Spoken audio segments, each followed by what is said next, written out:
afternoon, everyone. My name is Sandra Scannell and I am Employer Engagement Manager at Queen's University Belfast. I'm delighted to welcome you to the first of the employer skill sessions that you can access throughout the 2 days of the fair. I'm joined for this section by Sarah McCaig, who's Associate Director for Talent Attraction and Acquisition at EY Belfast. Sarah, you're very welcome, both as our speaker for this session and also as our sponsor for the Graduate Recruitment and Placement Fair. So EY are a long-term supporter of employability and skills at Queen's University, as well as a significant employer of our student talent. And it's great to have your continued support, Sarah, as we move into this virtual fair model delivery.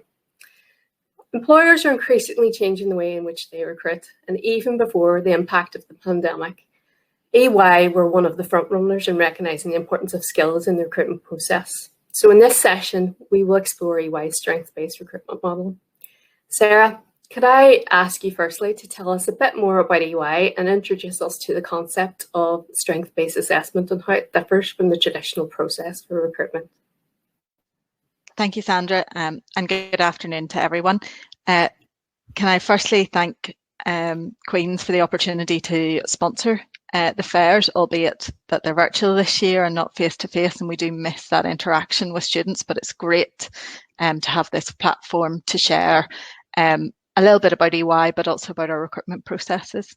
So if I start with a little bit about EY, we're one of the big four professional services firms.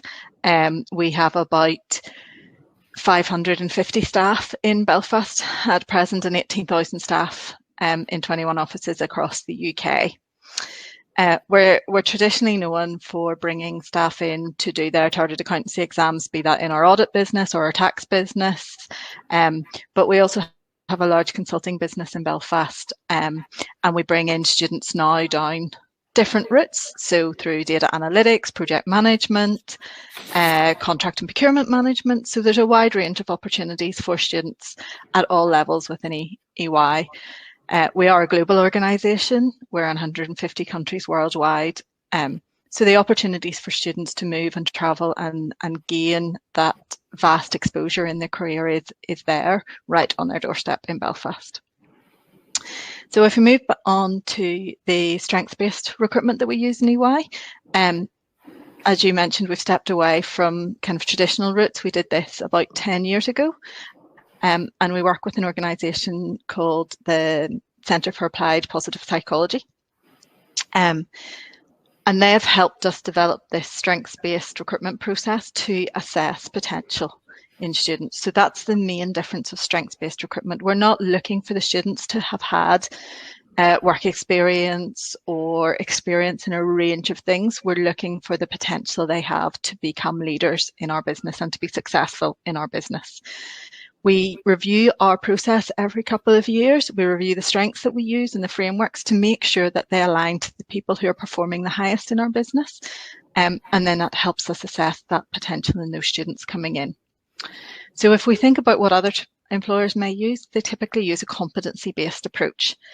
And the difference between a strengths and a competency-based approach is around the energy and enthusiasm. Competency can be learnt, whereas a strength is something that you have that natural enthusiasm and energy around doing. So if you think about it, it's something that you do well, you do often, and you enjoy doing at that time.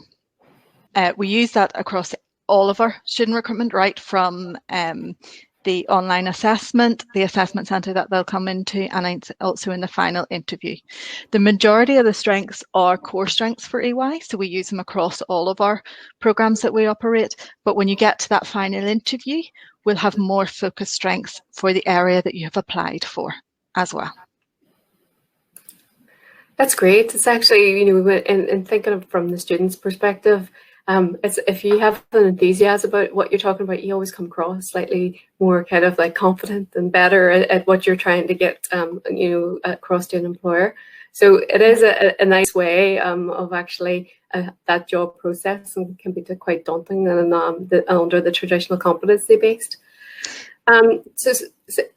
Sorry, would you like to add something there, Sarah? Oh yeah, I was going to say, I think that's a challenge for students in the current environment, Sandra, in that, when we ran our assessment centres or our interviews face to face, that energy is really obvious to see. And so for students that are coming into this new virtual environment, I think they really need to think about that, about how they portray themselves. You know, we've done quite a lot of virtual events over the summer, and ran our work experience virtually.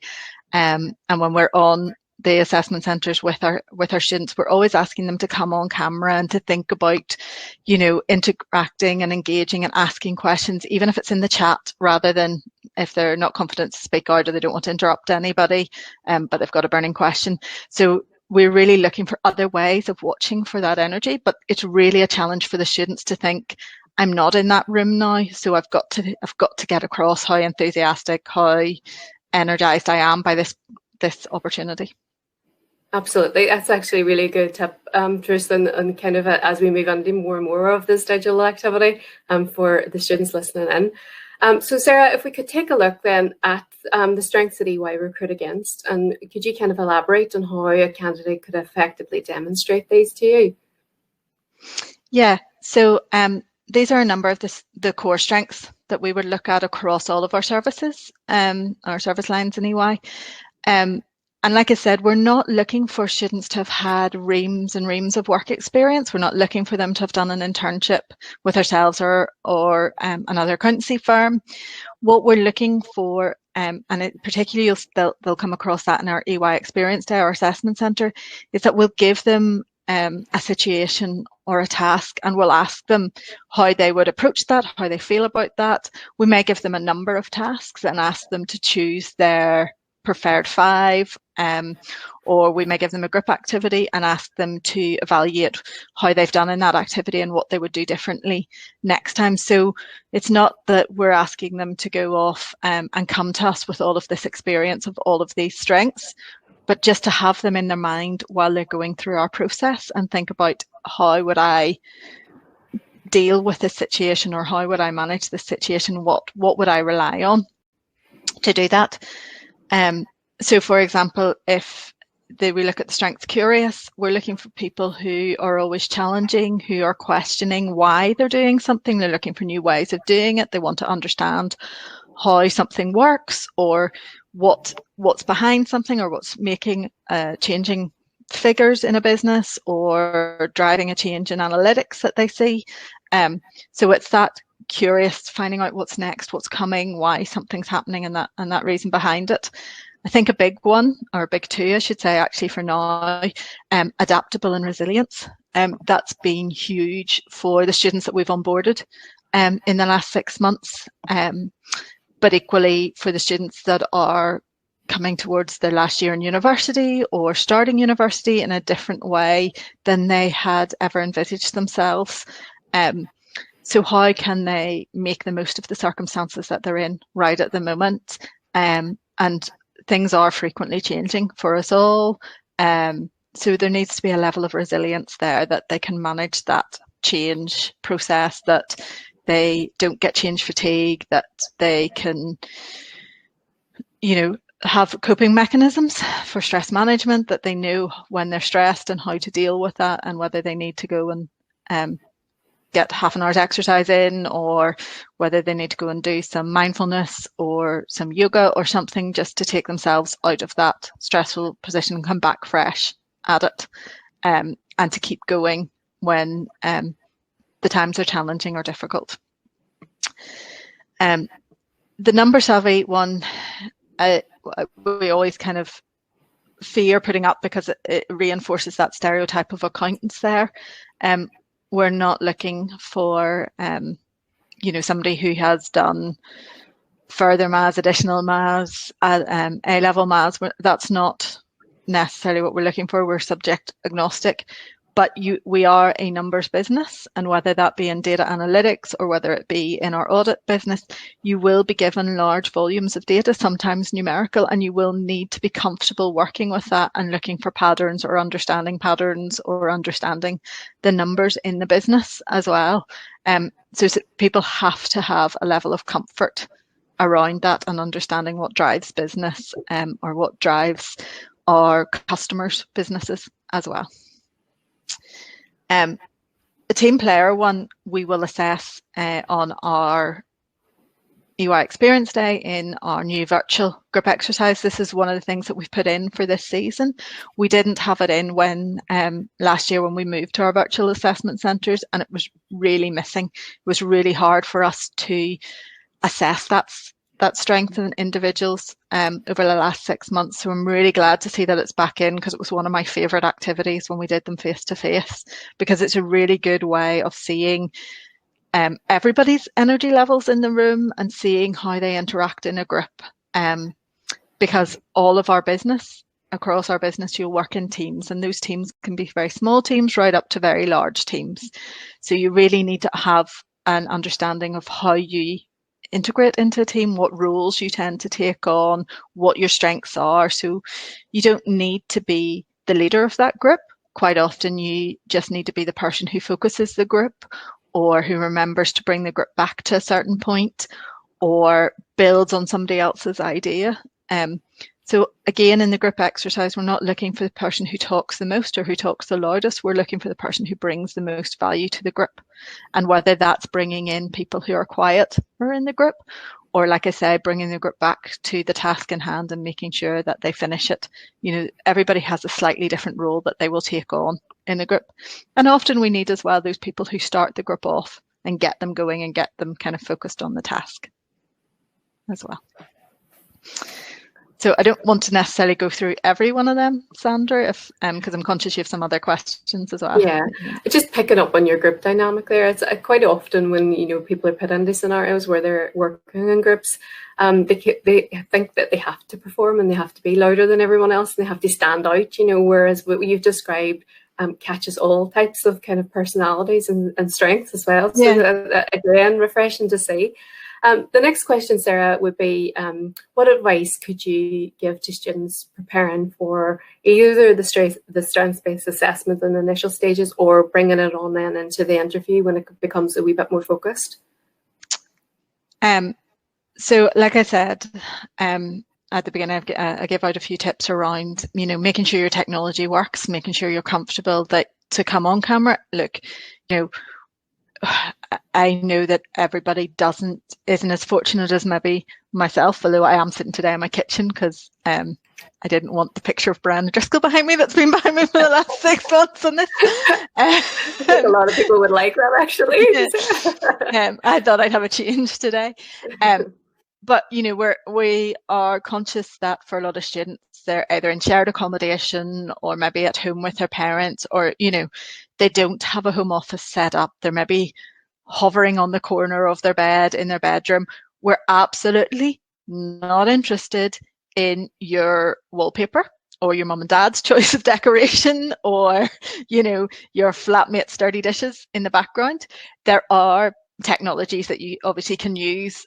We do all of our assessment centres at the minute, the camera, the face-to-face part on Microsoft Teams. So there is an option there to put a background up or to blur out the background if you're really uncomfortable with that. So please use that technology so that we can see your face, so that we can see that interaction.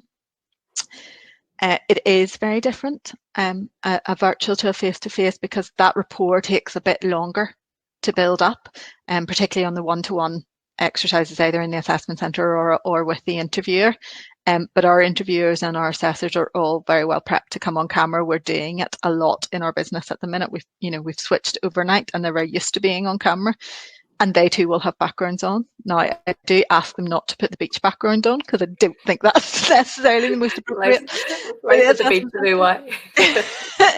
But yeah, so the other thing to think about in that setup is making sure that your technology, your Wi-Fi signal is as strong as it can be in your house or wherever you're doing it, and that you're not going to get interrupted.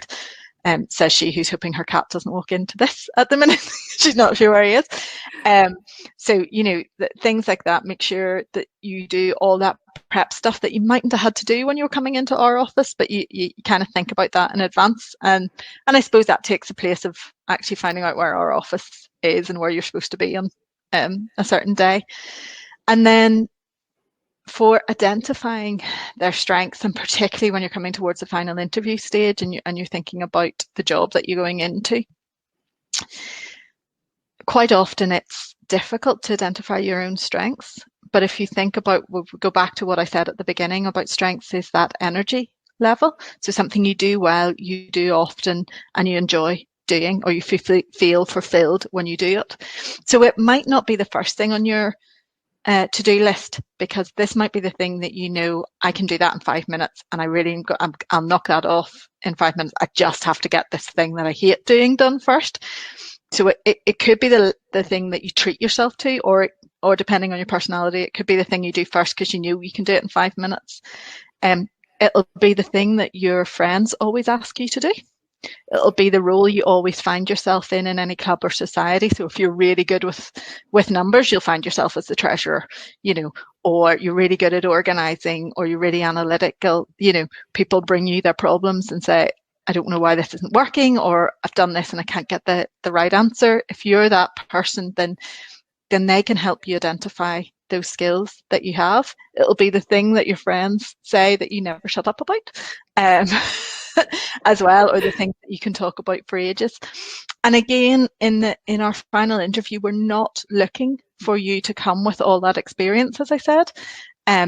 So what we'll give you is a situation, or we'll tell you a bit about the area you've applied to, a bit about the strengths that they look for, and then we'll ask you about a situation and what you would find yourself doing if you were in that situation when you're in our business. For our final interview, there's a little bit of pre-work. There's a short presentation that we ask the candidates to do, and that's really your opportunity to do a little bit of research around EY, around our clients and our services and what we're delivering, and about that line of service that you've applied for. So the final thing for the interview is around motivation. You will be interviewed by a partner or director in our business who is in effect an owner of our business, and they will want to know why you have chosen EY, why you've applied to that particular area of EY, because that's the part that they own, in essence. So, and I don't know any other business that won't ask you the same question at a final interview. So that's really your opportunity to show the research that you've done into the business, into the pathway that you've applied for. If there's a professional exam on that or qualification on that, to show that you've done your background research, which everybody can do. There's lots of information on our website. Most of our exam pathways are Chartered Accountants Ireland, or the Chartered Accountants Institute in Scotland, ICAS. So, there's reams of information out there about how that happens, how long it takes to do, what the format of the exams are. The Institute locally are really good at running student events that you can go along to and find out more from, if you're not sure about that. So, anything that you can do there to demonstrate that research that you've done into our business and into that pathway that you're coming in, program that you're coming in, then that will set you off well on the fit. Great, Sarah. I mean, there's a lot of what you just said about, kind of really having the preparation to that, and a lot of the things are resonating about strength actually with me, and I'm smiling and laughing and nodding along, because it's something that I actually only became self-aware of in the last maybe 5 years, and when that kind of dawned on me that I should be kind of like expressing that, it made everything a lot more easier. Really interesting just in the fact that the partners are so willing to, interview graduates, and it's really like, they're very passionate about who and what and how the fit is, and that motivation part is all important for everyone, as you mentioned.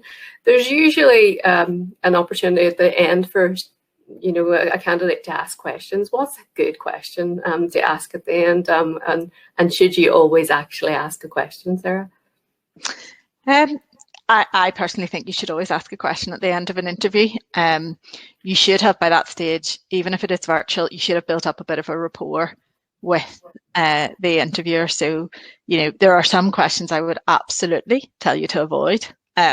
So the questions around, salary and benefits and things like that, certainly at a graduate level, you know, they're all on our website. There's plenty of opportunity to speak to the team over the next 2 days, and they'd be happy to share that information with you. You know, at the fairs and things like that. We're not hiding that information from you. It's just not the right place to ask it at the end of the interview. Plenty of time to ask my team during the experience day and stuff like that. So questions that I would focus on at the end of the interview, you know, like I said, we're a business that has, you know, we work business to business. We have large volumes of clients.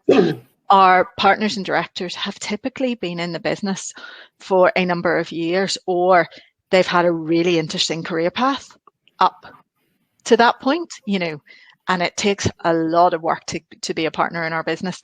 So, you know, I'd be asking them around what's their, you know, best client they've worked on, what's been the most challenging client they've worked on, what's been their, you know, career path to date, if they haven't already shared that with you, or what's been their most interesting role that they've had in the organisation, or a role that they've learnt the most in. We're an organisation that encourages people to try something new, to continually learn and develop. We have a programme around EY badges and a tech MBA at the minute. So there's lots on our website to feed you, to ask them. So you can ask them if their team have done badges, if they've done a badge themselves, if any other team are doing the tech MBA. Lots and lots of things out there. A lot of questions we're getting asked at the moment, actually, we did an induction at the beginning of this month with our incoming grads and our managing partner for Belfast. And they were asking about the return to the office and how we were engaging with our teams remotely and, you know, virtually, and what were the biggest challenges in doing that. And the partners are really open to hearing feedback from students, from incoming grads, about what would work and what would they need to see if they were coming into the business. Because yes, we were able to close down and pick up overnight virtually for the majority of our staff, but it's not without its challenges, and we haven't necessarily got everything right there at the minute. And our offices have reopened again now, but our numbers of people coming in are very low, and we're limited in who can go in as well. So, you know, they're keen to hear what more they can do as well. So asking them what we've done, and they'll probably ask you a few questions back at the end of that, I would think. So yeah, so it's, again, for me, those questions are at the end of the interview are an opportunity for the candidate to get a view on, do I see myself working for this person? Do I think I'd fit into their team? Would I like, or do they inspire me as a leader? So that's what they should be thinking around shaping their questions. If I was coming to work here, what else do I need to know about this person? And actually, I found when I got interviewed to join EY, it was because of the people who interviewed me that made me join. I built that rapport. We had a good chat. We quite often get feedback in EY that our interviews don't feel very formal, and they turn out to be more of the chat. And I would agree, it didn't feel very formal. We had, for me, we had really good chats. And at the end of the day, when I got the offer, the decision was made because I thought I'd really like to work with that person. I can see myself working well with them. I feel I'd fit into their team, and that's why I joined. So that would be my guidance to students. Think about what you need to know to be working in that team. Would you feel comfortable? What else do you need to know from that person as the leader of the team you're going to be joining? Perfect, Sarah. I mean, again, that's really great advice. And, you know, there's an element of research there, of understanding what you can ask, and there's an interest in the actual person there, and then taking their learning and kind of going, right, well, yeah, that works for me. And, you know, I like the sound of this. And, you know, when you hear people like you saying about the experience of their interview, it's fantastic, because I always find that those chats are actually more easy to get people to kind of break down, and you can see the real person coming through. So great stuff, Sarah. I think really we could spend a lot of time tapping your knowledge, and you know, we're coming to the end of their time for the session, and we're going to have to wrap it up. So I'd just like to say on behalf of the university and the students that are watching actually today, thank you for all the information and advice. And if I took away some tips there, Sarah, if I ever want a job with EY, don't tell my boss. So I think we'll see more recruiters adopt similar, processes to yours that might not have actually reached that stage. So EY, as you said, has been doing it for 10 years, and really the strengths and skills and kind of what that looks like is something that me and my team reaching out to employers on behalf of students are finding more and more often coming up in conversation. So it's very good to have this kind of guidance from someone as experienced as yourself, and it'll stand the people that are listening today in really good stead for future job opportunities and interviews. So to everyone there, I would hope you found the session informative, useful. Sarah's colleagues are available on the EY virtual SAS stall to be able to field any further questions you may have, or drop and find out a bit more about the programs that they offer and different things. So good recommendation to go along and talk to them. There are more employer information sessions throughout the rest of today and tomorrow. So have a good look at what that might look like as well. Visit all the employers. You can contact into our careers consultants as well on our stall if you need any kind of last minute prep before you go and talk to an employer through the chat function or anything. So I hope you can listen in, and I hope you have a really valuable experience with us on the Graduate Recruitment and Placement Fair. Thanks again to Sarah and EY for sponsoring, and to everyone, good luck in the job opportunity search. Thank you.